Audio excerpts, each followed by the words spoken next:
سلیم کی عمر صرف 8 سال تھی، مگر زندگی نے اسے بہت کچھ سکھا دیا تھا۔ غربت نے اس کے گھر کی دیواریں تو نہیں گرائیں، مگر ان کے رنگ ضرور اتار دیے تھے۔ وہ روزانہ اپنے ابو کے ساتھ بازار کے ایک کونے میں کھلونے بیچنے جاتا۔ رنگ برنگے کھلونے جنہیں دیکھ کر دوسرے بچے خوشی سے چمک اٹھتے، مگر سلیم کے لیے یہ بس فروخت کا سامان تھے۔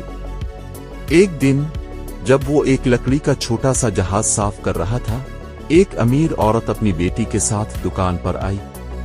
چھوٹی بچی کی آنکھیں کھلونوں کو دیکھ کر جگمگا اٹھیں۔ امی، مجھے وہ جہاز چاہیے، بچی نے خوشی سے کہا۔ عورت نے قیمت پوچھی اور ناک چڑھا کر بولی، یہ تو بہت مہنگا ہے، کسی اور دکان سے سستا لے لیں گے۔ چھوٹی بچی کا چہرہ بجھ گیا، مگر وہ خاموشی سے ماں کے پیچھے چل دی۔ سلیم نے بے اختیار اس بچی کو دیکھا جو اس کے اپنے دل کی کیفیت جانتی تھی۔ کچھ چیزیں ہمارے نصیب میں نہیں ہوتی، چاہے ہم انہیں کتنا ہی چاہیں۔ شام کو جب دکان بند ہو رہی تھی، سلیم نے وہ جہاز اٹھایا اور مسکرا کر بولا، اب یہ کسی کا نہیں رہا۔ وہ گھر جانے لگا تو راستے میں اسے وہی بچی دکھائی دی جو ایک بینچ پر اداس بیٹھی تھی۔ سلیم کچھ دیر اسے دیکھتا رہا، پھر آہستہ سے پاس آیا اور چپکے سے جہاز اس کی گود میں رکھ دیا۔